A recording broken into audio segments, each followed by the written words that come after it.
നമസ്കാരം. KTC 2025 July accountancy ലോവറിന്റെ പകുതി പകുതി ക്വസ്റ്റ്യൻ നേരത്തെ നമ്മൾ ഡിസ്കസ് ചെയ്തിരുന്നു. ബാക്കി പകുതിയാണ് ഇപ്പോൾ പറയുന്നത്. നേരെ നമുക്ക് ക്വസ്റ്റ്യനിലേക്ക് കടക്കാം. സർക്കാർ നിയമപ്രകാരം തിരികെ നൽകിയ ലാപ്സ്ഡ് ഡിപ്പോസിറ്റ് തുക ട്രഷറി അക്കൗണ്ടുകളിൽ എപ്രകാരം കാണണം? The amount of lapsed deposit refunded under the rules of government should be appear in the treasury account as a, അതായത് ഒരു ലാപ്സായ ഡിപ്പോസിറ്റ് തിരികെ കൊടുത്തു. അങ്ങനെ ലാപ്സായ ഡിപ്പോസിറ്റ് തിരികെ കൊടുത്തു കഴിഞ്ഞാൽ അത് ട്രഷറി അക്കൗണ്ടിൽ വെക്കേണ്ടത് മിസലേനിയസ് റീഫണ്ടിലാണ്.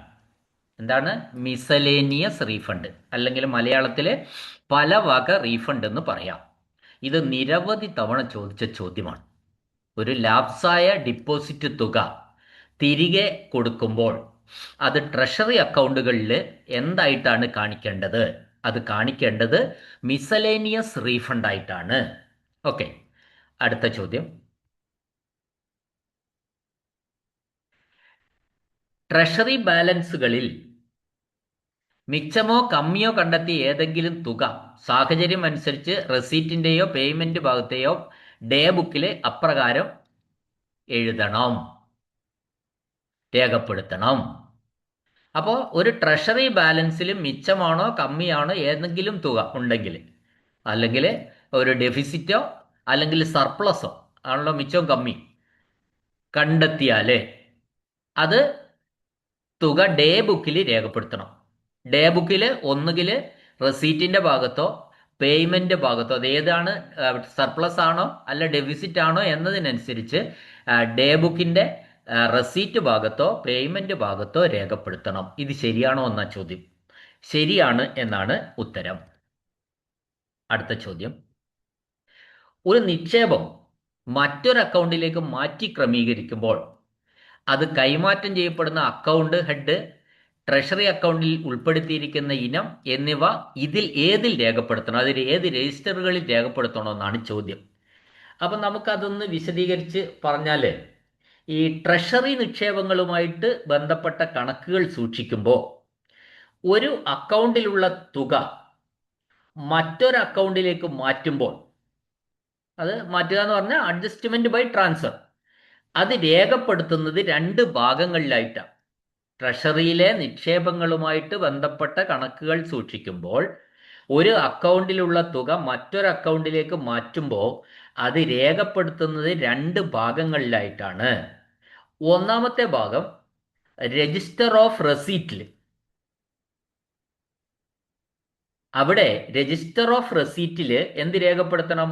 തുക എവിടേക്കാണ് മാറ്റിയത് എന്ന വിവരവും പുതിയ അക്കൗണ്ടിന്റെ വിശദാംശങ്ങളും ഇവിടെ രേഖപ്പെടുത്തണം. ഏത് രജിസ്റ്ററിൽ? രജിസ്റ്റർ ഓഫ് റെസീറ്റ്, അതായത് രസീതുകളുടെ രജിസ്റ്ററിൽ. ഇനി രണ്ടാമത്തത് രജിസ്റ്റർ ഓഫ് റീപേയ്മെന്റ്സ്, അഥവാ തിരിച്ചടവ് റെസീറ്റിൽ ആ തുക, ഈ മാറ്റിയ തുക ട്രഷറി അക്കൗണ്ടിൽ ഏത് ഇനത്തിലാണ് ഉൾപ്പെടുത്തിയിരിക്കുന്നത് എന്നതിന്റെ വിവരം ഇവിടെ രജിസ്റ്റർ ഓഫ് റീപേയ്മെന്റ്സിൽ രേഖപ്പെടുത്തേണ്ടതുണ്ട്. അപ്പൊ രണ്ട് രജിസ്റ്ററുകളിലാണ് ഇത് രേഖപ്പെടുത്തേണ്ടത്. ഒന്ന് രജിസ്റ്റർ ഓഫ് റെസീറ്റിലും മറ്റൊന്ന് രജിസ്റ്റർ ഓഫ് റീപേയ്മെന്റിലും. എന്ത് രേഖപ്പെടുത്തണം? എന്താണ് രേഖപ്പെടുത്തേണ്ടത്? ട്രഷറിയിലെ നിക്ഷേപങ്ങളുമായി ബന്ധപ്പെട്ട കണക്കുകൾ സൂക്ഷിക്കുമ്പോൾ ഒരു അക്കൗണ്ടിലുള്ള തുക മറ്റൊരു അക്കൗണ്ടിലേക്ക് മാറ്റുമ്പോൾ, ട്രാൻസ്ഫർ ചെയ്യുമ്പോൾ രണ്ട് രജിസ്റ്ററുകൾ രേഖപ്പെടുത്തണം എന്നാണ് പറഞ്ഞത്. അപ്പോൾ ഒരു ഉദാഹരണം നമ്മൾ പറഞ്ഞാൽ ഈ ചോദ്യത്തിന്, ഒരു കോൺട്രാക്ടറുടെ സെക്യൂരിറ്റി ഡിപ്പോസിറ്റ് മറ്റൊരു ഹെഡിലേക്ക്, അല്ല വേണമെങ്കിൽ എന്ന ഉദാഹരണം പറയുകയാണെങ്കിൽ സർക്കാർ റവന്യൂയിലേക്കോ അല്ലെങ്കിൽ മറ്റൊരു പദ്ധതിയുടെ അക്കൗണ്ടിലേക്കോ മാറ്റി ക്രമീകരിക്കുന്നു എന്ന് കരുതുക. അങ്ങനെ ഈ കോൺട്രാക്ടറുടെ സെക്യൂരിറ്റി ഡിപ്പോസിറ്റ് വേറൊരു ഹെഡിലേക്ക് മാറ്റി ക്രമീകരിക്കുന്നു. അപ്പൊ ഈ തുക മാറ്റുമ്പോൾ രജിസ്റ്റർ ഓഫ് റെസീറ്റിൽ ഏത് പുതിയ അക്കൗണ്ട് ഹെഡിലേക്കാണ് തുക മാറ്റിയതെന്ന് കാണിക്കണം. ഏത് ബുക്കിൽ കാണിക്കണം? ഏത് രജിസ്റ്ററിൽ കാണിക്കണം? രജിസ്റ്റർ ഓഫ് റെസീറ്റിൽ കാണിക്കണം. എന്ത് കാണിക്കണം? ഏത് ഏത് പുതിയ അക്കൗണ്ട് ഹെഡിലേക്കാണ് മാറ്റിയതെന്ന് കാണിക്കണം. അതേ സമയത്ത് ആ തുക ട്രഷറി അക്കൗണ്ടിലെ ഏത് ഐറ്റത്തിലാണ് ഉൾപ്പെടുത്തിയിട്ടുള്ളത് എന്ന് രജിസ്റ്റർ ഓഫ് റീപേയ്മെന്റ്സിലും കാണിക്കുക. ഇത് മൂലം എന്താ, തുകയുടെ വരവും മാറ്റവും കൃത്യമായി നമുക്ക് ട്രാക്ക് ചെയ്യാൻ വേണ്ടി പറ്റും. എങ്ങോട്ടാ ഇത് രജിസ്റ്റർ മാറ്റി അല്ലെങ്കിൽ അക്കൗണ്ട് മാറ്റി എന്നൊക്കെ ട്രാക്ക് ചെയ്യാൻ വേണ്ടി കഴിയും എന്നതാണ് ഇതിന്റെ ഒരു മെച്ചമായിട്ട് പറയാനുള്ളത്. അടുത്ത ചോദ്യം, സ്ഥാനാർത്ഥികൾ അവരുടെ പേരിൽ നൽകുന്ന നിക്ഷേപങ്ങൾ ഏത് ഹെഡിൽ ക്രെഡിറ്റ് ചെയ്യണം? നമുക്കറിയാം, നിയമസഭാ തെരഞ്ഞെടുപ്പൊക്കെ വന്നു കഴിഞ്ഞാൽ ആ സ്ഥാനാർത്ഥികൾ അവർ കെട്ടിവെച്ച തുക കെട്ടിവെച്ചിട്ടാണ് സ്ഥാനാർത്ഥിയാവുന്നത്. അപ്പോൾ അവരുടെ പേരിൽ നിക്ഷേപമുണ്ട്. ആ നിക്ഷേപം നമുക്കറിയാം, ഇത്ര ശതമാനം വോട്ട് കിട്ടിയാൽ ആ കെട്ടിവെച്ച തുക തിരികെ കിട്ടും, ഇല്ലെങ്കിൽ അത് ഗവൺമെന്റിലേക്ക് കണ്ടുകിട്ടും. അങ്ങനെയൊക്കെയാണ്.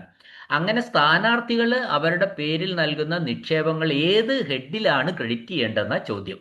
അത് നമുക്ക് ഇതിൽ തന്നെ ആൻസർ കാണുമ്പോൾ അറിയാം. സ്റ്റേറ്റ് ലെജിസ്ലേച്ചർ എലക്ഷൻ ഡിപ്പോസിറ്റ് ആണ് അതിലാ ഹെഡ് ചെയ്യേണ്ടത്. ഏതാണ്? സ്റ്റേറ്റ് ലെജിസ്ലേച്ചർ എലക്ഷൻ ഡിപ്പോസിറ്റ് അഥവാ സംസ്ഥാന നിയമസഭാ തെരഞ്ഞെടുപ്പ് നിക്ഷേപം എന്ന ഹെഡിലാണ് ക്രെഡിറ്റ് ചെയ്യേണ്ടത്.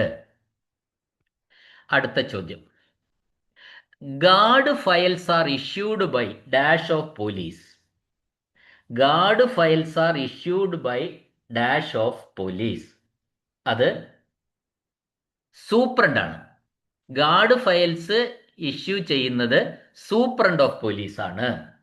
അപ്പം നമ്മൾ ഇതിലൊന്ന് ഒരു വിശദീകരണം വേണ്ടി വരും. എന്താണ് ഗാർഡ് ഫയൽസ്?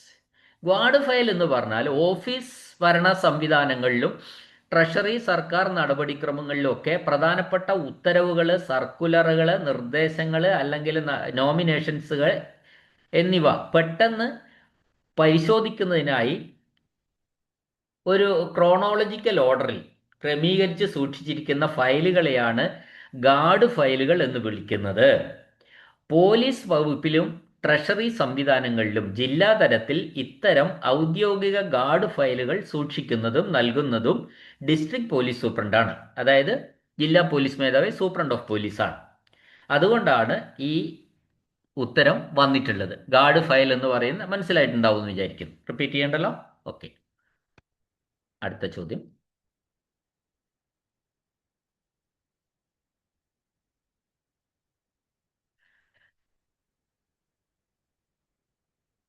കേരള സംസ്ഥാനത്തെ എല്ലാ കറൻസി ചെസ്റ്റുകളുടെയും അക്കൗണ്ടുകൾ താഴെ പറയുന്നവ ഏത് ഇഷ്യൂ വകുപ്പിലാണ് പരിപാലിക്കുന്നത്?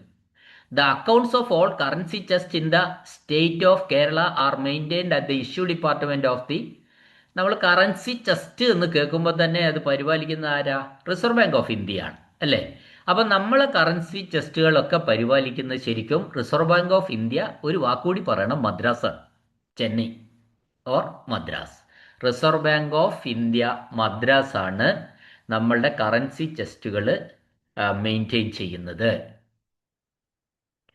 അടുത്ത ചോദ്യം, ഫോമാണ് അടുത്തത്, ഒഴിവാക്കി. അടുത്തത് അപ്പൻഡിക്സ് ആണ്, അത് ഒഴിവാക്കി. അടുത്ത ചോദ്യം, the pay bill of bhisties should be drawn in. The pay bill of bhisties, അതായത് ബിസ്തിമാര്. ഈ പേ ബില്ല് സർക്കാർ സ്ഥാപനങ്ങളിൽ, നമ്മൾ കേൾക്കാത്ത ഒരു വാക്ക് പോലെ തോന്നിയില്ലേ? ഇതാണ് അതിന്റെ അർത്ഥം. സർക്കാർ സ്ഥാപനങ്ങളിൽ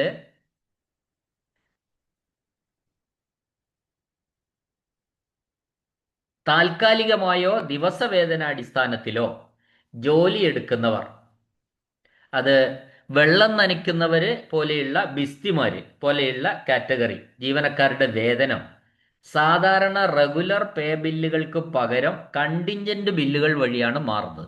നമ്മൾ നേരത്തെ പറഞ്ഞതാണ്, സാധാരണ പേ ബില്ലുകൾ വഴിയല്ല ഇത്തരത്തിലുള്ള ബിസ്തീസ്, വെള്ളം നനയ്ക്കുന്നവര്, താൽക്കാലിക അടിസ്ഥാനത്തിൽ ദിവസവേതനാടിസ്ഥാനത്തിൽ ജോലിയെടുക്കുന്നവര്, ഇത്തരത്തിലുള്ള ആൾക്കാരുടെ അങ്ങനെയുള്ള മീനിയൽസ്, കണ്ടിൻജന്റ് മീനിയൽസ് എന്നിവരുടെയൊക്കെ ശമ്പളം സാധാരണ എസ്റ്റാബ്ലിഷ്മെന്റ് പേ ബില്ലിലൂടെ അല്ല മാറുന്നത്. അവരുടെ ഷുഡ് പേ ഡ്രോ ചെയ്യുന്നത് കണ്ടിൻജന്റ് ബില്ലുകൾ വഴിയാണ്. കണ്ടിൻജന്റ് ബില്ലുകൾ വഴിയാണ് മാറുന്നത്. അപ്പോൾ ഈ പേ ബില്ലുകൾ എന്ന് പറയുന്നത് ഗസറ്റഡ് നോൺ ഗസറ്റഡ് ജീവനക്കാരുടെ മാസ ശമ്പളം മാറുന്നതിനാണ് പേ ബില്ലുകൾ ഉപയോഗിക്കുന്നത്.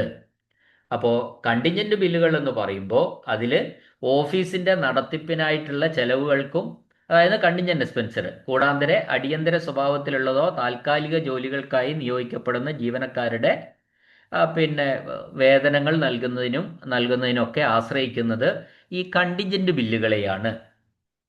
ഓക്കെ, അപ്പോൾ the pay of bhisties should be drawn in. മനസ്സിലായല്ലോ കാര്യം? ഓക്കെ, അടുത്ത ചോദ്യം.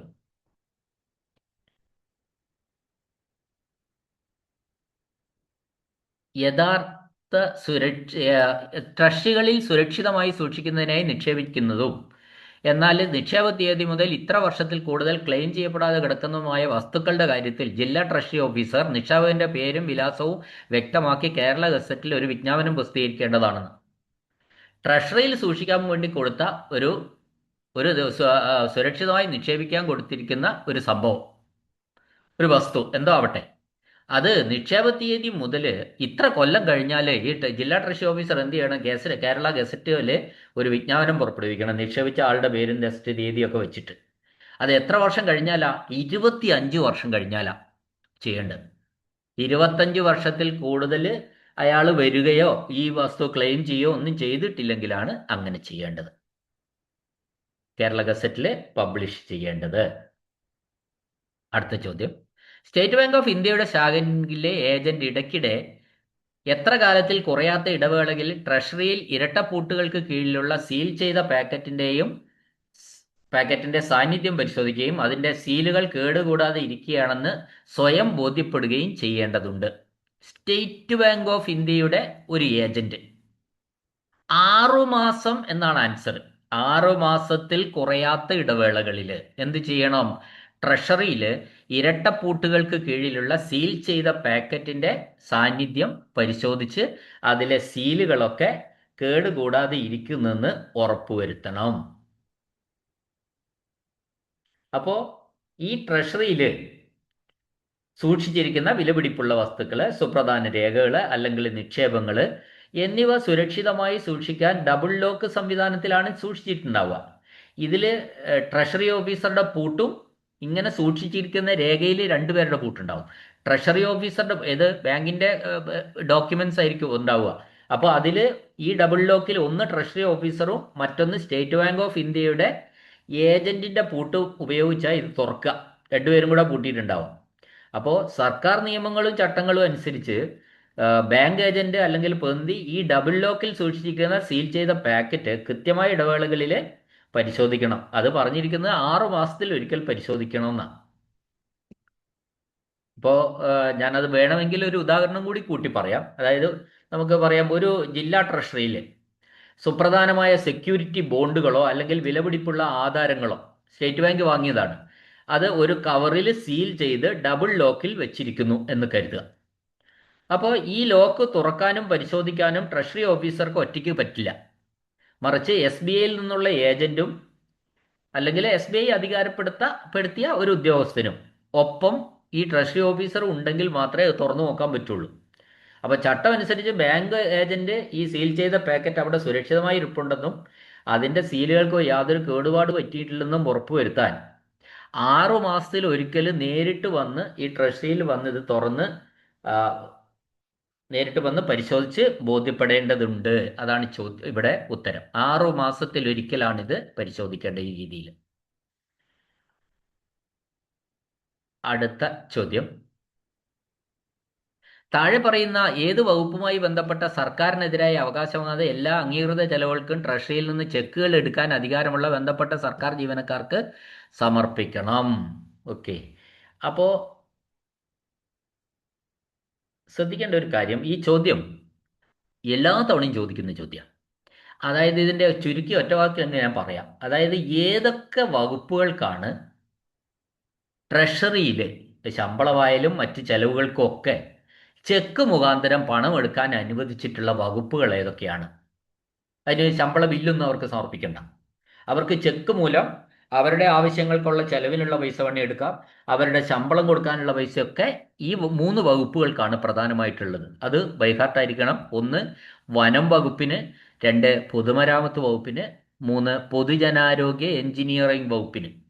ഇപ്പോൾ ഹാർബർ എഞ്ചിനീയറിംഗും അതിൽ വരും. ഈ വകുപ്പുകൾക്ക് ചെക്ക് മൂലം ട്രഷറിയിൽ നിന്ന് സാമ്പത്തിക അംഗീകൃത ചെലവുകൾക്കൊക്കെ ട്രഷറിയിൽ നിന്ന് ചെക്കുകൾ എടുക്കാൻ അധികാരമുള്ള വകുപ്പുകളാണ്. അടുത്ത ചോദ്യം. ഒരു ഡ്രോയിങ് ഓഫീസറുടെ നിയന്ത്രണത്തിലുള്ള മുഴുവൻ നോൺ ഗസറ്റഡ് സ്ഥാപനങ്ങളെയും സാധാരണയായി ഒരു യൂണിറ്റായി കണക്കാക്കുകയും ഒരു ദിവസം തിരഞ്ഞെടുക്കുന്ന മുഴുവൻ സ്ഥാപനത്തെയും സംബന്ധിച്ച ക്ലെയിമുകൾക്കായി ഒറ്റ ബിൽ തയ്യാറാക്കുകയും ചെയ്യും. തയ്യാറാക്കുന്നതിന് ഈ നടപടിക്രമം സ്വീകരിക്കും. ഏതൊക്കെയാണ് തയ്യാറാക്കുന്നത്? 1 travelling allowance bill, 2 over time ബില്ലുകൾ, 3 കണ്ടിൻജന്റ് ബില്ലുകൾ. ഈ ബില്ലുകൾ എല്ലാം തയ്യാറാക്കാൻ ഈ സ്ഥാപനത്തെ മുഴുവൻ, ഈ ഡ്രോയിങ് ഓഫീസറുടെ കീഴിലുള്ള നോൺ ഗസറ്റഡ് ആയിട്ടുള്ള എല്ലാവരെയും ഒരു യൂണിറ്റായി കണക്കാക്കും. അപ്പോൾ ഇത് പറയുന്നതിന് നമുക്കൊരു വിശദീകരണം വേണമെങ്കിൽ നമുക്ക് തരാവുന്നതാണ്. ഒരു സർക്കാർ വകുപ്പിലെ ഡ്രോയിങ് ഓഫീസർക്ക് കീഴിൽ 3 വ്യത്യസ്ത സെക്ഷനുകളോ, കേൾക്കണേ, ഇത് ചോദ്യത്തിന്റെ എക്സ്പ്ലനേഷൻ ആണ്. ഒരു സർക്കാർ വകുപ്പിലെ ഡ്രോയിങ് ഓഫീസർക്ക് ഒരു കീഴിൽ 3 വ്യത്യസ്ത സെക്ഷനുകളോ അല്ലെങ്കിൽ സബ് ഓഫീസുകളോ നോൺ ഗസറ്റഡ് എസ്റ്റാബ്ലിഷ്മെന്റ് പ്രവർത്തിക്കുന്നുണ്ട് എന്ന് കരുതുക. അപ്പോൾ 3 നോൺ ഗസറ്റഡ് എസ്റ്റാബ്ലിഷ്മെന്റ് അല്ലെ 3 സെക്ഷൻ പ്രവർത്തിക്കുന്നുണ്ട് ഒരു ഡ്രോയിങ് ഓഫീസറുടെ കീഴിൽ. അങ്ങനെ ആണെങ്കിൽ ഈ 3 ഓഫീസുകളിലേക്കും ആ മാസത്തെ സ്റ്റേഷനറി സാധനങ്ങൾ, വെള്ളം, വൈദ്യുതി തുടങ്ങിയ കണ്ടിൻജന്റ് ചെലവുകൾ ഉണ്ടായെങ്കിൽ ഓരോ ഓഫീസിനും വെവ്വേറെ ബില്ലുകൾ മാറി മാറി സമർപ്പിക്കുന്നതിന് പകരം ഇവയെല്ലാം ചേർത്ത് ഒരൊറ്റ ബില്ലായി ആ ദിവസത്തെ ക്ലെയിം തയ്യാറാക്കും. 1. ഇനി ഇത് നമ്മൾ പറഞ്ഞത് കണ്ടിൻജന്റ് ബില്ലുകളാണ് ഇപ്പൊ പറഞ്ഞത്. ഇനി രണ്ടാമത്തത് TA ബില്ലുകൾ, യാത്രാ അലവൻസ് ബില്ലുകൾ. അത് വിവിധ നോൺ ഗസറ്റഡ് ജീവനക്കാരുടെ TA അല്ലെങ്കിൽ ഓവർ ടൈം ക്ലെയിമുകൾ വരുമ്പോൾ ഇവയെല്ലാം വെവ്വേറെ സമർപ്പിക്കുന്നതിന് പകരം ഒരു ഡ്രോയിങ് ഓഫീസറുടെ പരിധിയിലുള്ള മുഴുവൻ നോൺ ഗസറ്റഡ് സ്ഥാപനങ്ങളെയും ഒരു യൂണിറ്റായി എടുത്ത് ഒറ്റ ബില്ലാക്കി മാറ്റും. അപ്പോൾ ഈ രീതി ഓഫീസ് നടപടികൾ ലളിതമാക്കാൻ വേണ്ടി സഹായിക്കും. അപ്പോൾ ഓവർ ടൈം ബില്ലുകൾ, കണ്ടിൻജന്റ് ബില്ലുകൾ, യാത്രാ അലവൻസ് ബില്ലുകൾ എന്നിവയെല്ലാം ആ എസ്റ്റാബ്ലിഷ്മെന്റിൽ എത്ര സെക്ഷനുകൾ ഉണ്ടോ അവയെല്ലാം ഒറ്റ യൂണിറ്റായി കണക്കാക്കിയിട്ട് ആണ് ബില്ലുകൾ തയ്യാറാക്കുന്നതിനുള്ള നടപടിക്രമങ്ങൾ സ്വീകരിക്കുക എന്നാണ് പറഞ്ഞതിൻ്റെ അർത്ഥം. അപ്പോൾ ഇവിടെ അതുകൊണ്ട് മുകളിൽ പറഞ്ഞവയെല്ലാം ഓരോന്നും ഒറ്റ യൂണിറ്റായി കണക്കാക്കിയിട്ടാണ് ബില്ലുകൾ തയ്യാറാക്കുന്നത്. അടുത്ത ചോദ്യം. നോൺ ഗസറ്റഡ് തസ്തികയിൽ നിന്ന് ഗസറ്റഡ് തസ്തികയിലേക്ക് സ്ഥാനക്കയറ്റം ലഭിക്കുന്ന ഉദ്യോഗസ്ഥയ്ക്ക് ഇവയ്ക്ക് അർഹതയുണ്ട്. കേൾക്കണേ, ഞാനൊരു എക്സാമ്പിൾ വീണ്ടും പറയുകയാണ്. സ്ഥിരം ഞാൻ പറയുന്ന എക്സാമ്പിൾ തന്നെയാണ്. ഒരു ഹൈസ്കൂൾ അധ്യാപകൻ ഹൈസ്കൂൾ ഹെഡ്മാസ്റ്ററായി പോകുന്നു. അവിടെ ഹൈസ്കൂൾ അധ്യാപകൻ നോൺ ഗസറ്റഡ് ആണ്, എന്നാൽ ഗവൺമെൻറ് ഹൈസ്കൂൾ ഹെഡ്മാസ്റ്റർ ഗസറ്റഡ് ആണ്, സ്ഥാനം കയറ്റി. അങ്ങനെയാണെങ്കിൽ ഇവർക്ക് ഏതിനൊക്കെ അർഹതയുണ്ടെന്നാണ്. 1, താഴ്ന്ന നോൺ ഗസറ്റഡ് തസ്തികയിൽ അവസാനമായി ലഭിച്ച തുക അല്ലെങ്കിൽ ഗസറ്റഡ് തസ്തികയിലെ ഏറ്റവും കുറഞ്ഞ ശമ്പളം ഏതാണ് ഉയർന്നത് അത് നൽകുക, അത് കിട്ടും. താഴ്ന്ന നോൺ ഗസറ്റഡിൽ വർക്ക് ചെയ്യുന്ന ശമ്പളമോ ഏറ്റവും ചുരുങ്ങിയത്, അല്ലെങ്കിൽ ഗസറ്റഡിൻ്റെ ഏറ്റവും തുടക്കമോ അയാൾക്ക് കിട്ടും, അത് ശരിയാണ്. 2, അത്തരം ശമ്പളത്തിന് ബാധകമായ നിരക്കിൽ ക്ഷാമബത്ത കിട്ടും, അതും ശരിയാണ്. ആ ശമ്പളം നിലവിൽ ഗസറ്റഡിലേക്ക് പോകുമ്പോൾ ആ ശമ്പളത്തിന് ബാധകമായ നിരക്കിൽ ക്ഷാമബത്ത DA കിട്ടും, അത് ശരിയാണ്. 3, പോസ്റ്റ് ചെയ്ത സ്റ്റേഷനിൽ ബാധകമായ നിരക്കിൽ വീട്ടുവാടക അലവൻസ് കിട്ടും, അതും ശരിയാണ്. ഒരു നോൺ ഗസറ്റഡ് ഉദ്യോഗസ്ഥൻ, അത് ഉദാഹരണം ഞാൻ പറയാം, പഞ്ചായത്ത് തലത്തിലുള്ള സ്കൂളിലായിരുന്നു ഇയാൾ വർക്ക് ചെയ്തുകൊണ്ടിരുന്നത്. അങ്ങനെ ഇയാളെ ഒരു കോർപ്പറേഷനിലുള്ള സ്കൂളിലേക്ക് ഉള്ള ഏരിയയിലുള്ള ഒരു ഗവൺമെൻറ് ഹൈസ്കൂൾ ഹെഡ്മാസ്റ്ററായിട്ട് നിയമിച്ചു. അപ്പോൾ ഇയാൾ പഞ്ചായത്ത് തലത്തിലായിരിക്കുമ്പോൾ അവിടുത്തെ നിരക്ക് 4% ബേസിക് പേയുടെ 4% HRA, അത് വീട്ടുവാടക. അത് കോർപ്പറേഷനിലാവുമ്പോഴോ ബേസിക് പേയുടെ 10% കിട്ടും. അപ്പോൾ പോസ്റ്റ് ചെയ്ത സ്റ്റേഷനിൽ എന്താണോ HRA ബാധകം, അത് 10% ആണെങ്കിൽ 10% കിട്ടും എന്നാണ് ഈ പറഞ്ഞതിൻ്റെ അർത്ഥം. അപ്പോൾ ഈ പറഞ്ഞതെല്ലാം ശരിയാണ് എന്നാണ് ഇവിടുത്തെ ആൻസർ. അടുത്ത ചോദ്യം. ഒരു പേയ്മെന്റ് ഭാഗികമായി പണമായും ഭാഗികമായി ചെക്കായും നടത്തുമ്പോൾ പണമായും ചെക്കായും അടച്ച തുകകൾ യഥാക്രമം ഒരേ ചെലാനിൽ ഉൾപ്പെടുത്തരുത്. ഇത് ശരിയാണോ തെറ്റാണോ? ശരിയാണ്. ഒരു ഒരു ഭാഗം പണമായിട്ടും കുറച്ച് ഭാഗം ഒരു എമൗണ്ടിന്റെ കുറച്ച് ഭാഗം പണമായിട്ട് കൊടുക്കുന്നു, കുറച്ച് ഭാഗം ചെക്കായിട്ടും കൊടുത്താൽ ഈ പണവും ചെക്കുമായിട്ട് അടച്ച തുകകൾ ഒറ്റ ചെലാനിൽ ഉൾപ്പെടുത്തരുതെന്നാണ് പറഞ്ഞത്. 100% ശരിയാണ്. ഒറ്റ ചെലാനിൽ ഉൾപ്പെടുത്താൻ പാടില്ല. അത് സെപ്പറേറ്റ് ചെലാൻ തന്നെ വെക്കണം. അടുത്ത ചോദ്യം. വായ്പകളും മുൻകൂർ പണവും സംബന്ധിച്ച മൂലധനവും പലിശയും അടയ്ക്കുന്ന കാര്യത്തിൽ, അതായത് പ്രിൻസിപ്പലും ഇൻട്രസ്റ്റും അടയ്ക്കുന്ന കാര്യം ഏതിൻ്റെ? ലോൺസ് ആൻഡ് അഡ്വാൻസിന്റെ. അതാണ് വായ്പകളും മുൻകൂർ പണവും. ലോണുകളും അഡ്വാൻസുകളും സംബന്ധിച്ച ഇൻട്രസ്റ്റും പ്രിൻസിപ്പലും മുതലും പലിശയും അടയ്ക്കുന്ന കാര്യത്തിൽ പണമടയ്ക്കൽ നടത്തുന്നത് പരിഗണിക്കാതെ ചെലാനുകൾ 3 തവണകളായി തയ്യാറാക്കണം. അപ്പോൾ അത് നമുക്ക് ഒന്ന് പറയേണ്ടിയിരിക്കുന്നു. അത് 3 തവണകളായി തയ്യാറാക്കണം. ഒന്ന് പറയുന്നത് ഒരു സ്വകാര്യ കക്ഷിയും ഒരു വകുപ്പ് ഉദ്യോഗസ്ഥനും എന്നാണ് അർത്ഥം. പ്രൈവറ്റ് പാർട്ടി, ഡിപ്പാർട്ട്മെന്റൽ ഓഫീസർ, ആരൊക്കെ തയ്യാറാക്കണമെന്ന്. അത് രണ്ടും ശരിയാണ്. എൻ്റെ ഒരു എക്സാമ്പിൾ ഞാൻ പറയാം. ഒരു സർക്കാരിൽ നിന്നെടുത്ത വായ്പകളുടെ മുതലും പലിശയും തിരിച്ചടയ്ക്കുമ്പോൾ, മുതലും പൈസയും തിരിച്ചടയ്ക്കുമ്പോൾ ആരാണ് പണം അടയ്ക്കുന്നത് എന്നത് പരിഗണിക്കാതെ ചെലാനുകൾ 3 പകർപ്പുകളായി തയ്യാറാക്കണം.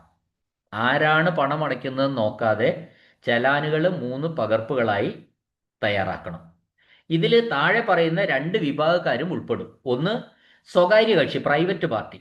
ഇപ്പോൾ ഒരു സർക്കാർ ജീവനക്കാരൻ അല്ലാത്ത ഒരു വ്യക്തി സർക്കാരിൽ നിന്ന് ഭവന വായ്പയോ വിദ്യാഭ്യാസ വായ്പയോ വാങ്ങിയിട്ടുണ്ടെന്ന് കരുതുക. അയാൾ സർക്കാർ ജീവനക്കാരനല്ല.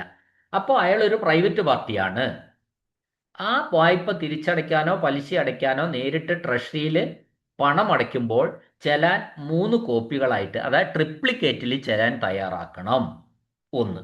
രണ്ടാമത്, അതൊരു പ്രൈവറ്റ് പാർട്ടിയുടെ കേസിൽ. ഇനി ഒരു വകുപ്പ് ഉദ്യോഗസ്ഥൻ, ഒരു ഡിപ്പാർട്ട്മെന്റൽ ഓഫീസർ, അത് ഓഫീസിന്റെ വായ്പ തിരിച്ചടവോ പലിശയോ സർക്കാരിലേക്ക് അടയ്ക്കുന്ന സന്ദർഭങ്ങളിലും എന്ത് വേണം? ചെലാൻ ട്രിപ്ലിക്കേറ്റായിട്ട് തന്നെ തയ്യാറാക്കണം. ചുരുക്കി പറഞ്ഞാൽ പണമടയ്ക്കുന്ന ഇത് ആരായാലും ശരി, അത് സ്വകാര്യ വ്യക്തി ആയാലും ശരി, അല്ലെങ്കിൽ ഒരു പ്രൈവറ്റ് പാർട്ടി ആയാലും ശരി, അല്ലെങ്കിൽ ഒരു ഡിപ്പാർട്ട്മെന്റൽ ഓഫീസർ ആയാലും ശരി, ചെലാനുകൾ ട്രഷറിയിൽ ട്രിപ്ലിക്കേറ്റായിട്ട് സമർപ്പിക്കണം. In the case of loans and advance, the refund of loans and advance. Clear അല്ലേ? ഓക്കെ. അപ്പോൾ അതാരും എന്നുള്ളതില്ല. പണമടയ്ക്കുന്നത് സ്വകാര്യ വ്യക്തി, പ്രൈവറ്റ് പാർട്ടി പണം അടയ്ച്ചാലും ഒരു വകുപ്പ് ഉദ്യോഗസ്ഥൻ, ഡിപ്പാർട്ട്മെന്റൽ ഓഫീസർ ലോണും അഡ്വാൻസും എടുത്ത വകയിൽ അതിൻ്റെ മുതലും പലിശ അടയ്ക്കുമ്പോഴും ആരടയ്ക്കുന്നതായാലും ശരി, ചെലാൻ എങ്ങനെ എടുത്തിരിക്കണം? ട്രിപ്ലിക്കേറ്റ് ആയിട്ട് ചെലാൻ അടച്ചിരിക്കണം. ഓക്കെ. അടുത്ത ചോദ്യം. ട്രഷറിയിൽ ലഭിക്കുന്ന ഒരു ചെക്ക് അന്തിമ പേയ്മെന്റായി മാത്രമേ കണക്കാക്കാവൂ. എങ്ങനെയാണെങ്കിൽ മാത്രം. നമുക്കൊരു ഗവൺമെന്റിലേക്ക് കിട്ടേണ്ട ഒരു പണം, കേൾക്കണേ, പണം ചെക്ക് കിട്ടി. ആ ചെക്ക് കിട്ടിക്കഴിഞ്ഞാൽ അത് ഫൈനൽ പേയ്മെന്റ് ആയിട്ട് കണക്കാക്കണമെങ്കിൽ അതിൻ്റെ കണ്ടീഷൻ എന്തൊക്കെയാണ്? ഒന്ന്, ഈ ചെക്ക് ലഭിച്ചിരിക്കണം. ഒന്ന്. രണ്ട്, തുക സർക്കാരിലേക്ക് ക്രെഡിറ്റ് ചെയ്തിരിക്കണം. ചെയ്ത് കഴിഞ്ഞാൽ മാത്രമേ ആ ചെക്ക് ഫൈനൽ പേയ്മെന്റ് ആയിട്ട് the treasury should be treated as a final payment. A check received at a treasury should be treated as a final payment only after it has been met and the amount has been actually credited to the government. അത് ലഭിച്ചു, അത് ഗവൺമെന്റിലേക്ക് credit ചെയ്തതിന് ശേഷം മാത്രമേ നമുക്കതിനെ ഒരു final payment ആയിട്ട് treat ചെയ്യാൻ പറ്റുള്ളൂ. കാരണം ചെക്കാണ്, ബൗൺസ് ചെയ്യാം, ഇങ്ങനെയുള്ള പ്രശ്നങ്ങളൊക്കെ ഉണ്ട്. ഓക്കെ. അപ്പോൾ ഇവിടെ ആൻസർ എയും ബിയും ശരിയാണ്. അതായത് അത് ലഭിച്ചതിന് ശേഷം, after it has been met, and B, the amount has been actually credited to the government. അടുത്തത് ആർട്ടിക്കിളാണ്, ഒഴിവാക്കുന്നു. അടുത്തത് റൂളാണ്, അത് ഒഴിവാക്കുന്നു. അതിൻ്റെ അടുത്തത് ഫോമാണ്, അത് ഒഴിവാക്കുന്നു. ഒരു ജില്ലാ മുൻസിഫ്, നേരത്തെ ജില്ലാ ജഡ്ജിയൊക്കെ ആയിരുന്നു നമ്മൾ പറഞ്ഞത്, ഒരു ജില്ലാ മുൻസിഫ് ആരെ ചെലാനുകൾ ഒപ്പിടാൻ വേണ്ടി അധികാരപ്പെടുത്താം? ഏറ്റവും ചുരുങ്ങിയതാ പറയുന്നത്. The district munsif may authorise his head ക്ലർക്കിനെ ചെലാനിൽ ഒപ്പിടാൻ വേണ്ടി ഹെഡ് ക്ലർക്കിനെ ചുമതലപ്പെടുത്താം. ആർക്ക്? ഒരു മുൻസിഫിന്. അതാണ് പറഞ്ഞത്. അടുത്ത ചോദ്യം, അടുത്ത ഫോമാണ്.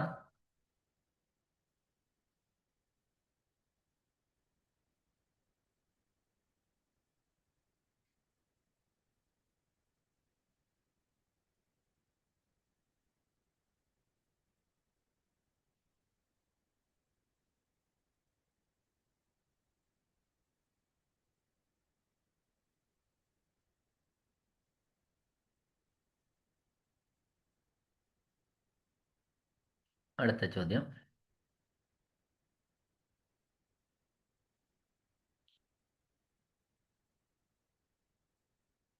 ഹൈക്കോടതിയിൽ പണം സ്വീകരിക്കുന്നതുമായി ബന്ധപ്പെട്ട നടപടിക്രമം ഡാഷ് അടങ്ങിയിരിക്കുന്ന ഹൈക്കോടതിയുടെ ഒറിജിനൽ അപ്പലേറ്റ് സൈഡ് നിയമങ്ങൾ അനുസരിച്ചാണ് നിയന്ത്രിക്കുന്നത്.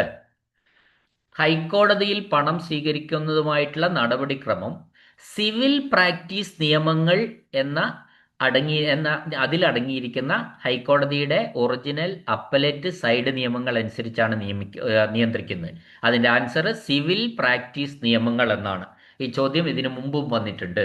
ഹൈക്കോടതിയിൽ പണം സ്വീകരിക്കുന്നതിൻ്റെ നടപടിക്രമം ഏതിലുള്ളതാണ്, ഏതിലുള്ള നിയമങ്ങൾ അനുസരിച്ചാണെന്ന് ചോദിച്ചാൽ സിവിൽ പ്രാക്ടീസ് നിയമങ്ങൾ അനുസരിച്ചാണ്. അടുത്തത് ഫോറമാണ്. വീണ്ടും അടുത്ത ചോദ്യം, വീണ്ടും ആർട്ടിക്കിളാണ്, അതും വിടുകയാണ്.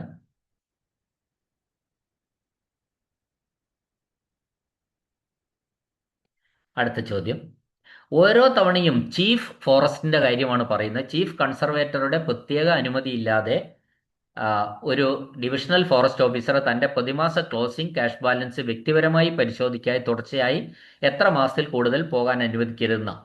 2 മാസത്തിൽ കൂടുതലായിട്ട് ഒരു പ്രതിമാസ ക്ലോസിംഗ് ക്യാഷ് ബാലൻസ് അയാൾ പരിശോധിക്കാതെ പോകാൻ പാടില്ല എന്നാണ് പറയുന്നത്. ഇപ്പോൾ ഡിവിഷണൽ ഫോറസ്റ്റ് ഓഫീസറുടെ കാര്യമാണ് പറയുന്നത്. DFO മിനിമം 2 മാസത്തിൻ്റെ അപ്പുറത്തേക്ക് അയാളുടെ രജിസ്റ്ററുകൾ, പ്രതിമാസ ക്ലോസിംഗ് ക്യാഷ് ബാലൻസ് രജിസ്റ്ററുകൾ പരിശോധിക്കാതെ പോകരുത്. ഓരോ മാസവും പരിശോധിക്കണം, മാക്സിമം 2 മാസം. അടുത്ത ചോദ്യം, പണം അടയ്ക്കുന്നതിനുള്ള തയ്യാറെടുപ്പിനായിട്ട് നാണയം ഒരു സ്ട്രോങ് റൂമിൽ, താൽക്കാലികമായ ഒരു സ്ട്രോങ് റൂമിൽ സൂക്ഷിക്കാൻ കഴിയുന്ന തടിച്ച പെട്ടികളിൽ സൂക്ഷിക്കണം. ആണിയടിച്ച് ഇരുമ്പ് കൊണ്ട് ബന്ധിക്കണം. ഗണ്ണി ആവരണമോ കയറോ ഇല്ലാതെ. പണമടയ്ക്കുന്നതിനുള്ള തയ്യാറെടുപ്പിനായി നാണയം താൽക്കാലികമായി ഒരു സ്ട്രോങ് റൂമിൽ എത്ര രൂപ സൂക്ഷിക്കാൻ കഴിയുന്ന തടിച്ച പെട്ടിയിലാണ് സൂക്ഷിക്കേണ്ടതെന്നാണ് ചോദ്യം. അപ്പോൾ അത് 4000 മുതൽ 6000 വരെ രൂപ സൂക്ഷിക്കാൻ കഴിയുന്ന തടിച്ച പെട്ടികളായിരിക്കണം. അപ്പോൾ ഇവിടെ ട്രഷറി ചട്ടങ്ങൾ പ്രകാരം നാണയങ്ങൾ സുരക്ഷിതമായി, ഇപ്പം ഇവിടെ ചോദ്യം അനുസരിച്ച് നാണയം താൽക്കാലികമായി ഒരു സ്ട്രോങ് റൂമിൽ സൂക്ഷിക്കേണ്ടത് 4000 മുതൽ 6000 വരെ രൂപ സൂക്ഷിക്കാൻ കഴിയുന്ന തടിച്ച പെട്ടികളിലാണ് എന്നാണ്. അപ്പോൾ ഈ സാധാരണഗതിയിൽ നാണയങ്ങൾ ട്രഷറിയിൽ സൂക്ഷിക്കുന്നതിനും കൈമാറ്റം ചെയ്യുന്നതിനും പ്രത്യേക മാനദണ്ഡമുണ്ട്.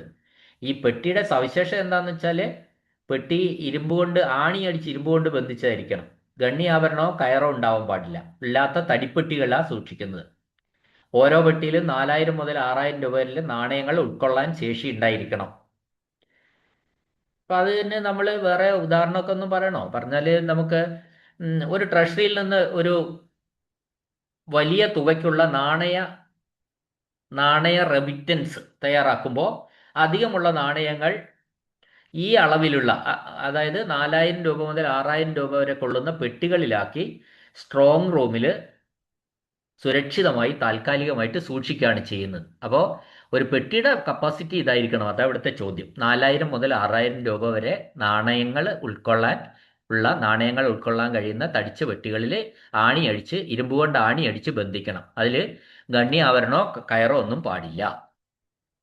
അടുത്ത ചോദ്യം, ഒരു സബ് ട്രഷറി ട്രഷറിയിൽ ട്രഷറിയുടെ കസ്റ്റഡിയിൽ വെക്കേണ്ട നിലവിലെ ആവശ്യങ്ങൾക്ക് ആവശ്യമായ പണത്തിന്റെ അളവ് ആര് നിശ്ചയിക്കും?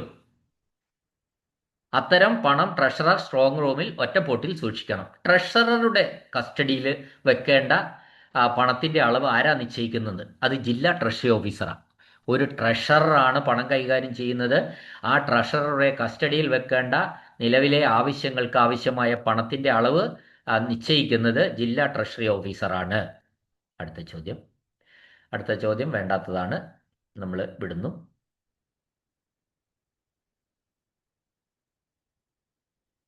ഇനി ട്രഷറിയുടെ പണ ബിസിനസ് ബാങ്ക് നടത്തുന്ന സ്ഥലങ്ങളിൽ കറൻസി ചെസ്റ്റുകൾ താഴെ പറയുന്നവരുടെ മാത്രം കസ്റ്റഡിയിലാണ് സൂക്ഷിക്കുന്നത്.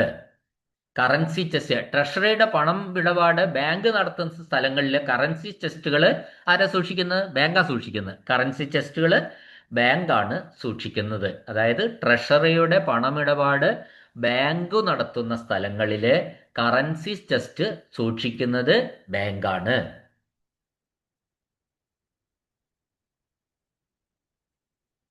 അടുത്ത ചോദ്യം.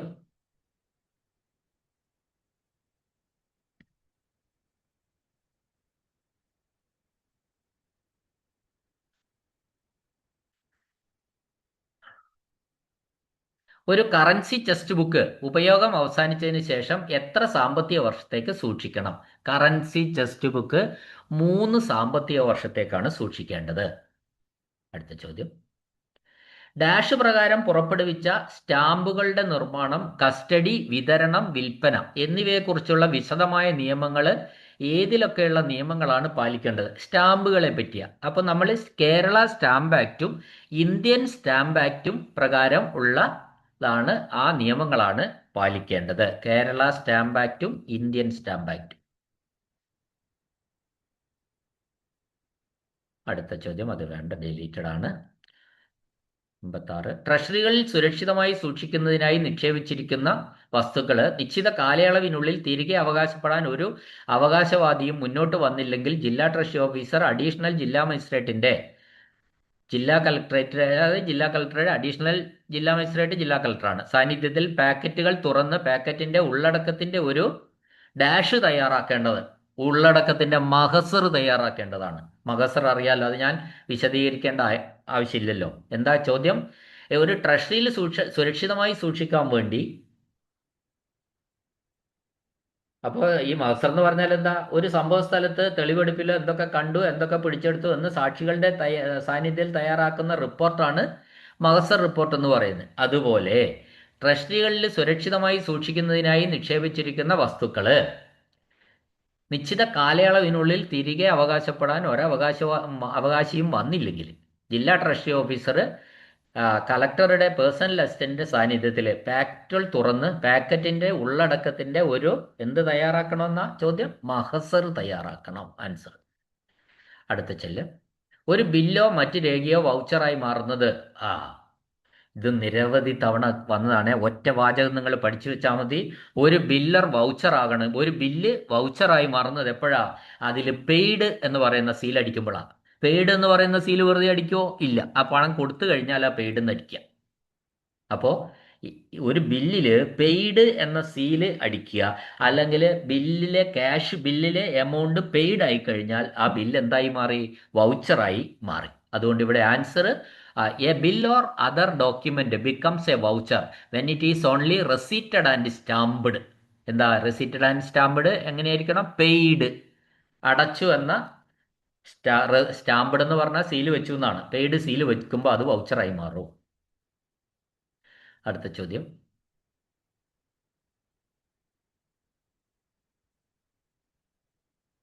അത് വേണ്ട. അടുത്ത ചോദ്യം. അനുവദിച്ച അവധിയുടെ കാലാവധി കഴിഞ്ഞിട്ടും സ്ഥലമാറ്റം ഉണ്ടാകുമ്പോൾ അവധി കഴിഞ്ഞ് തിരിച്ചെത്തുന്ന ഗസറ്റഡ് ഉദ്യോഗസ്ഥർക്ക് താഴെ പറയുന്നവയ്ക്ക് അർഹതയുണ്ട്.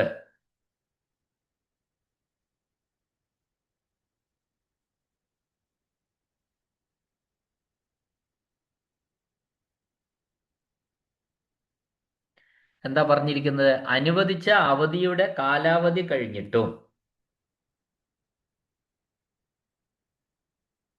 ചോദ്യം നമ്പർ ഒന്നുകൂടി നോക്കിക്കോട്ടെ. 89 ആണ് ചോദ്യം നമ്പർ.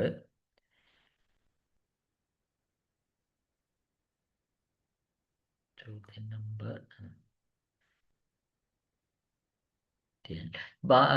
അനുവദിച്ച അവധിയുടെ കാലാവധി കഴിഞ്ഞിട്ടും സ്ഥലം മാറ്റം ഉണ്ടാകുമ്പോൾ അവധി കഴിഞ്ഞെത്തുന്ന സ്ഥിരച്ചെത്തുന്ന ഉദ്യോഗസ്ഥൻ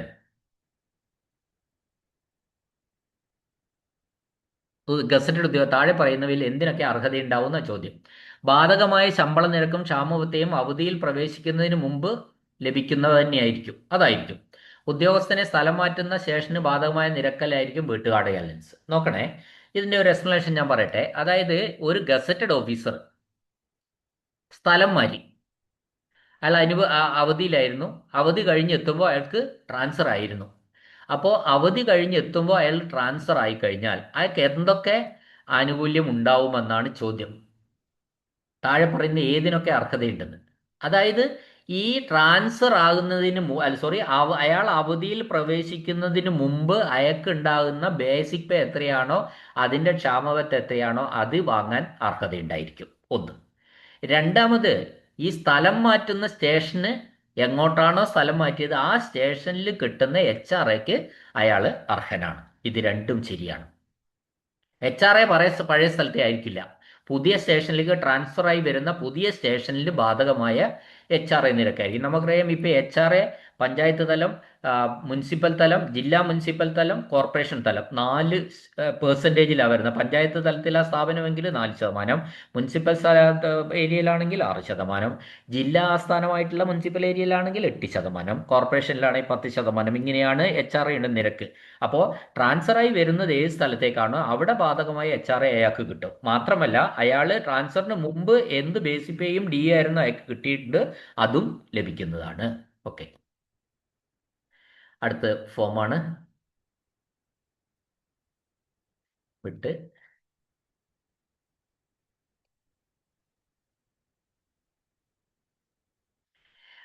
ട്രഷറി അക്കൗണ്ടുകളാണ്. അടുത്തതാണ് നമ്മൾ പറയുന്നത്. Objections and orders which arise out of the examination by the accountant general the treasury accounts are communicated to the treasury officer by.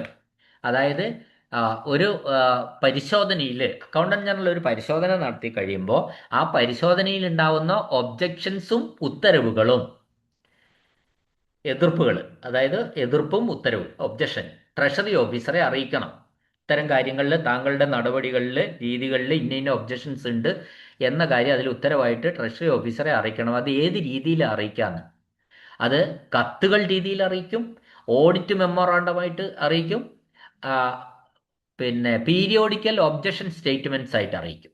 ആനുകാലിക എതിർപ്പ് പ്രസ്താവനകൾ, letters, audit memorandum, periodic objection statements എന്നീ 3 രീതികളിലും ഈ ഒബ്ജക്ഷൻസ് അക്കൗണ്ടന്റ് ജനറൽ ട്രഷറി ഓഫീസറെ അറിയിക്കും. അടുത്ത ചോദ്യം.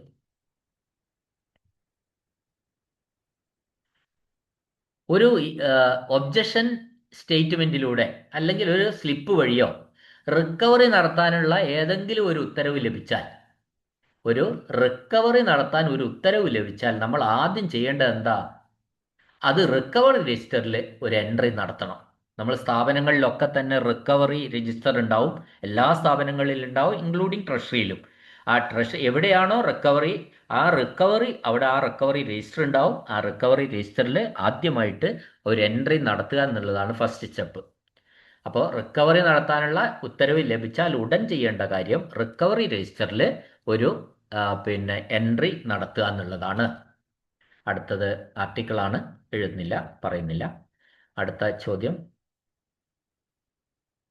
പണമടയ്ക്കുന്നയാൾ നിരക്ഷനായാലോ പണമടയ്ക്കുന്നതിന് മുമ്പ് ഒപ്പിട്ട റെസീറ്റ് ഹാജരാക്കേണ്ടതിനാലോ പണമടയ്ക്കലിന്റെ യഥാർത്ഥ തീയതി രേഖപ്പെടുത്താൻ കഴിയാത്തപ്പോൾ ഡിസ്പേഴ്സിംഗ് ഓഫീസർ ഓരോ പേയ്മെന്റും വെവ്വേറെയോ അല്ലെങ്കിൽ സൗകര്യപ്രദമായി തോന്നുന്ന പേയ്മെന്റുകളുടെ ഗ്രൂപ്പുകൾക്കോ വേണ്ടി ബന്ധപ്പെട്ട വൗച്ചറിൽ പേയ്മെന്റിന്റെ യഥാർത്ഥ തീയതി രേഖപ്പെടുത്തണം. ആൻസർ യഥാർത്ഥ തീയതി എന്നാ.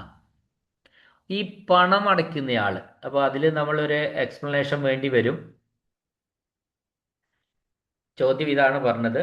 ഒരു പണം സ്വീകരിക്കുന്നയാള് എന്ന് വിചാരിക്കും നമ്മൾ. ഒരു പണം സ്വീകരിക്കാൻ വന്ന ആള് നിരക്ഷരനാണ്, അല്ലെങ്കിൽ അയാള് മുമ്പ് ഒപ്പിട്ട അയാൾ റെസീറ്റ് കൊണ്ടുവരാൻ പറ്റിയില്ല. അങ്ങനെയാണെങ്കിൽ ആ പണം പിന്നെ കൊടുക്കുന്നതിന്റെ യഥാർത്ഥ തീയതി രേഖപ്പെടുത്താൻ കഴിയാതെ വരുമ്പോൾ ഡിസ്ബേഴ്സിംഗ് ഓഫീസർ എന്ത് ചെയ്യാം? ബന്ധപ്പെട്ട വൗച്ചറിൽ പേയ്മെന്റിന്റെ യഥാർത്ഥ തീയതി ഈ ഡിസ്ബേഴ്സിംഗ് ഓഫീസർ ആണ് രേഖപ്പെടുത്തേണ്ടത്. സ്വന്തം ഒപ്പും ഒപ്പ് അത് ഇനീഷ്യലായിട്ട് അതിൽ ചേർക്കണം. സ്വന്തം ഇനീഷ്യലും അയാൾ ഈ പണം കൊടുത്തതിന്റെ യഥാർത്ഥ തീയതിയും രേഖപ്പെടുത്തണം. അപ്പം അത് കൂടുതലൊരു വിശദീകരണം നമുക്ക് വേണ്ടി വന്നാൽ, ഓഫീസിലെ ഒരു തൊഴിലാളി, അദ്ദേഹം നിരക്ഷരനാണ്. കൂലി നൽകേണ്ടത് 2026 ജൂലൈ 15-നാണ്. എന്നാൽ പണം കൈപ്പറ്റുമ്പോൾ ഒപ്പിട്ട് നൽകാൻ അയാളെടുത്ത് മുൻകൂട്ടി തയ്യാറാക്കിയ റെസീറ്റ് ലഭ്യമല്ല. ഈ സാഹചര്യത്തിൽ എന്ത് ചെയ്യണം? ഡിസ്ബേഴ്സിംഗ് ഓഫീസർ തന്നെ പണം നൽകുന്ന യഥാർത്ഥ തീയതിയായ ജൂലൈ 15 വൗച്ചറിൽ രേഖപ്പെടുത്തി അതിൽ ആരുടെ ഇനീഷ്യൽ ഇടാം? ഡിസ്ബേഴ്സിംഗ് ഓഫീസറുടെ ഇനീഷ്യലി രേഖപ്പെടുത്തുന്നു. ഇത് ഓരോ പേയ്മെന്റിനും ഒറ്റയ്ക്കോ അല്ലെങ്കിൽ ഗ്രൂപ്പുകളായിട്ടുള്ള പേയ്മെന്റുകൾക്കോ ഒക്കെ ചെയ്യാവുന്നതാണ്. മനസ്സിലായില്ലേ?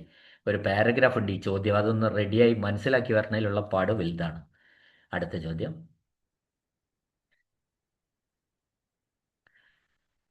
ഇത് ശരിയാണോ എന്നാ ചോദ്യം. അടുത്തത് ശരി. ഒരു പണം അടയ്ക്കുന്നയാൾ ഇംഗ്ലീഷ് അല്ലാത്ത ഒരു ഭാഷയിൽ തന്റെ അംഗീകാര സമ്മതപത്രത്തിൽ ഒപ്പിട്ടു. അയാൾ ആ ഭാഷയിലെ വാക്കുകളിൽ അംഗീകരിച്ച തുക സ്വന്തം കൈപ്പഴുകളിൽ എഴുതേണ്ടതുണ്ട്. അയാൾ ഒരു സംഖ്യ ഇംഗ്ലീഷ് അല്ലാത്ത ഒരു ഭാഷയിൽ അയാളെ അംഗീകാര പത്രത്തിൽ ഒപ്പിട്ടു. If a pay signs is അക്നോളജ്മെന്റിൽ ഒപ്പിട്ടു, സംഖ്യ എഴുതി ഒപ്പിട്ടു. ആ ഇംഗ്ലീഷിലല്ല സംഖ്യ എഴുതിയത് എന്ന് വിചാരിക്കേ. അപ്പോൾ എന്ത് ചെയ്യണം? അയാൾ ആ ഭാഷയിൽ ആ തുക അയാൾ എഴുതുന്ന ഭാഷയിൽ തന്നെ, മലയാളമാണെങ്കിൽ മലയാളത്തിൽ തന്നെ എഴുതി സ്വന്തം കൈപ്പടയിൽ ആ അക്ഷരത്തിൽ കൂടി അയാൾ എഴുതേണ്ടതുണ്ട്. അദ്ദേഹത്തിന്റെ കൈയക്ഷരത്തിൽ തന്നെ അയാൾക്കറിയാവുന്ന ഭാഷയിൽ ഈ തുക അക്ഷരത്തിൽ എഴുതേണ്ടതായിട്ട് ഉണ്ട് എന്നാണ് ഈ പറഞ്ഞതിന്റെ അർത്ഥം. അത് നിർബന്ധമാണ്. അതുകൊണ്ട് ഈ സ്റ്റേറ്റ്മെന്റ് ശരിയാണ്. അടുത്ത ചോദ്യം, റിസർവ് ബാങ്ക് ഓഫ് ഇന്ത്യയുടെ ഇഷ്യൂ ഡിപ്പാർട്ട്മെന്റിൽ നിന്ന് 1000 പീസുകളുടെ കെട്ടുകളായി അയക്കുന്ന പുതിയ നോട്ടുകളുടെ കാര്യത്തിൽ ബണ്ടിലുകൾ എത്ര നോട്ടുകളുടെ പാക്കറ്റായിട്ടാണ് വിഭജിക്കേണ്ടതെന്ന ചോദ്യം. അത് 100 നോട്ടിന്റെ പാക്കറ്റായിട്ടാണ് വിഭജിക്കേണ്ടത്. അതൊക്കെ നമുക്ക് അറിയുന്നതാണ്. എല്ലാം 100 എണ്ണത്തിന്റെ കെട്ടുകളാണ്. 1000 ആണെങ്കിലും 500 ആണെങ്കിലും ഒക്കെ തന്നെ 100 എണ്ണത്തിന്റെ കെട്ടുകളായിട്ടാണ് ചെയ്യുന്നത്. അടുത്ത ചോദ്യം, all contingent charges incurred at the station where a remittance is received, such as labor charge, cart or boat hire, should be paid by the dash and charged in his accounts. അപ്പോൾ ഇവിടെ നമ്മളൊരു ചോദ്യം കാണുകയാണ്. അപ്പോൾ ഈ പണം സ്വീകരിക്കുന്ന സ്റ്റേഷനിൽ ഉണ്ടാകുന്ന എല്ലാ കണ്ടിൻജന്റ് ചാർജുകളും, അതായത് ലേബർ ചാർജുകൾ, കാർട്ട് അല്ലെങ്കിൽ ബോട്ട് വാടക എന്നിവ ഡാഷ് അടച്ച് അനുവാദകന്റെ അക്കൗണ്ടിൽ നിന്ന് ഈടാക്കണമെന്നാണ്. Charge in his accounts. അതായത് ഇതിലിപ്പോൾ സ്വീകരിക്കുന്ന ഉദ്യോഗസ്ഥന്റെ അക്കൗണ്ടുകളിൽ നിന്ന് ഈടാക്കണമെന്നാണ് ഇതിൻ്റെ ആൻസർ. അതായത് ഇത് പറഞ്ഞാൽ, ഇപ്പോൾ സർക്കാർ ഓഫീസുകളിലോ ട്രഷറികളിലോ മറ്റോ പണം അല്ലെങ്കിൽ നാണയങ്ങൾ സ്വീകരിക്കുമ്പോൾ വരുന്ന കണ്ടിൻജന്റ് ചാർജുകളെക്കുറിച്ചാണ് ഇവിടെ പറയുന്നത്. അതായത് ഒരു ഓഫീസിലേക്ക് വലിയൊരു തുകയോ നാണയങ്ങളോ ബാങ്കിൽ നിന്നോ ട്രഷറിയിൽ നിന്നോ കൊണ്ടുവരുന്നു ഒരു ഓഫീസിലേക്ക്. അപ്പോൾ ഈ പണം വഹിച്ചു കൊണ്ടുവരുന്ന പിന്നെ വാഹനങ്ങൾക്ക് അല്ലെ ബോട്ടിന് വള്ളത്തിന് ഒക്കെ ചാർജ് ഉണ്ട്. ലോഡിങ് അൺലോഡിങ് ജോലിക്കാർക്കായിട്ട് തൊഴിലാളികൾക്ക് കൂലി നൽകണം, വണ്ടിക്ക് വാടക നൽകണം. ഇങ്ങനെയുള്ള ചെലവുകൾ ആര് വഹിക്കണമെന്നാണ് പറഞ്ഞിരിക്കുന്നത്?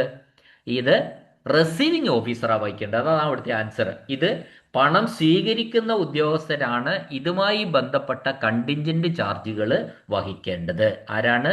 റിസീവിങ്. ഈ നോട്ടോ നാണയങ്ങളോ സ്വീകരിക്കുന്ന ഉദ്യോഗസ്ഥനാണ് അതിൻ്റെ മേലെ വരുന്ന കയറ്റിറക്ക് കൂലി, വണ്ടിക്കൂലി, അത്തരത്തിലുള്ള കണ്ടിൻജന്റ് ചാർജുകളൊക്കെ വഹിക്കേണ്ടത് എന്നാണ് ഇവിടെ പറഞ്ഞത്. അടുത്ത ചോദ്യം, കടൽ വഴിയുള്ള നാണയങ്ങൾ സാധാരണയായി ഡാഷ് അല്ലെങ്കിൽ ഷിപ്പിംഗ് കമ്പനിയുടെ ഉത്തരവാദിത്തത്തിൽ ഒരു എസ്കോർട്ട് ഇല്ലാതെ അയക്കും. കടൽ വഴിയുള്ള നാണയങ്ങൾ സാധാരണയായിട്ട് ഇൻഷൂർ ചെയ്തതുകൊണ്ട് എന്ത് ചെയ്യാം? ഷിപ്പിംഗ് കമ്പനിയുടെ ഉത്തരവാദിത്തത്തിൽ ഒരു എസ്കോർട്ടും ഇല്ലാതെ അയക്കാം. അതാണ് അതിന്റെ ആൻസർ. മനസ്സിലായല്ലോ പറഞ്ഞത്? അതായത് പിന്നെ സർക്കാർ ഖജനാവിൽ നിന്നോ ട്രഷറിയിൽ നിന്നോ കടൽ മാർഗം വലിയ തോതിലുള്ള നാണയങ്ങളോ പണമോ കൈമാറ്റം ചെയ്യുമ്പോൾ ഇത് നഷ്ടസാധ്യത ഒഴിവാക്കാൻ വേണ്ടിയിട്ട് ഇൻഷുർ ചെയ്തിരിക്കണം. അപ്പോൾ കേരളത്തിലെ തീരദേശ ജില്ലയിലെ ട്രഷറിയിൽ നിന്ന് മറ്റൊരു തീരദേശ ജില്ലയിലേക്കോ ലക്ഷദ്വീപ് പോലെയുള്ള പ്രദേശങ്ങളിലേക്കോ കപ്പൽ മാർഗം വൻതുകയിലുള്ള നാണയശേഖരം അയക്കുന്നു എന്ന് കരുതുക. അപ്പോൾ കടൽ യാത്രയിൽ ഉണ്ടാകുന്ന അപ്രതീക്ഷിതമായ അപകടങ്ങളോ ഒക്കെ വന്ന് കപ്പൽ തകരുകയോ എന്തെങ്കിലുമൊക്കെ ചെയ്താൽ സർക്കാരിന് വലിയ നഷ്ടം ഉണ്ടാകും. അത് ഒഴിവാക്കാൻ വേണ്ടി ഈ കയറ്റുമതിക്ക് ഇൻഷുറൻസ് പരീക്ഷയോട് കൂടി മാത്രമാണ് അയക്കുള്ളൂ. അപ്പോൾ ഇൻഷുറൻസ് പരിരക്ഷ ഉള്ളതുകൊണ്ട് എന്താ? സുരക്ഷയ്ക്കായിട്ട് കപ്പലിൻ്റെ ഉത്തരവാദിത്തത്തിൽ അങ്ങ് അയക്കാം. എസ്കോട്ടിൻ്റെ ആവശ്യമില്ല എന്നാണ്. എസ്കോട്ടായിട്ട് പട്ടാൾക്കാരൻ്റെയോ പോലീസുകാരൻ്റെയോ ഒന്നും ആവശ്യമില്ലാതെ ഷിപ്പിംഗ് കമ്പനിയുടെ ഉത്തരവാദിത്തത്തിൽ അയക്കാം. അപ്പോൾ എന്ത് വേണം? കടൽ വഴിയുള്ള നാണയങ്ങൾ പിന്നെ കൈമാറ്റം എന്ത് വഴിയായിരിക്കണം? അത് ഇൻഷുർ ചെയ്തതായിരിക്കണം. അടുത്ത ചോദ്യം. താഴെ പറയുന്ന തരത്തിലുള്ള പണമടയ്ക്കലിനുള്ള ചാർജുകൾ സർക്കാർ വഹിക്കേണ്ടതാണ്. ഈ പറഞ്ഞതെല്ലാം കറൻസി ചെസ്റ്റ് ഇല്ലാത്ത സബ് ട്രഷറിയിലേക്കുള്ള പണമടയ്ക്കൽ, രണ്ടറ്റത്തും കറൻസി ചെസ്റ്റുകളില്ലാത്ത സബ് ട്രഷറികൾ തമ്മിലുള്ള പിന്നെ ട്രാൻസാക്ഷൻസ്, വെവ്വേറെ അയക്കാത്തപ്പോൾ ട്രഷറികൾക്കും രണ്ടറ്റത്തും കറൻസി ചെസ്റ്റിലില്ല. അത് ആൻസർ ചോദിച്ചാൽ നോക്കിയാൽ മനസ്സിലാവുന്നേ ഉള്ളൂ. The last question. ഇഷ്യൂ ചെയ്യുന്നതിന് മുമ്പ് ഒരു ഡ്രാഫ്റ്റിൽ മാറ്റങ്ങൾ വരുത്തിയിട്ടുണ്ടെങ്കിൽ തിരുത്തലുകൾ രൂപത്തിലും ഉപദേശത്തിലെ ഓരോ മാറ്റത്തിലും രേഖപ്പെടുത്തേണ്ടതാണ്. ഇപ്പോൾ സർക്കാർ ഓഫീസുകളിൽ ഫയൽ നടപടി ഒരു ഡ്രാഫ്റ്റ് തയ്യാറാക്കാം.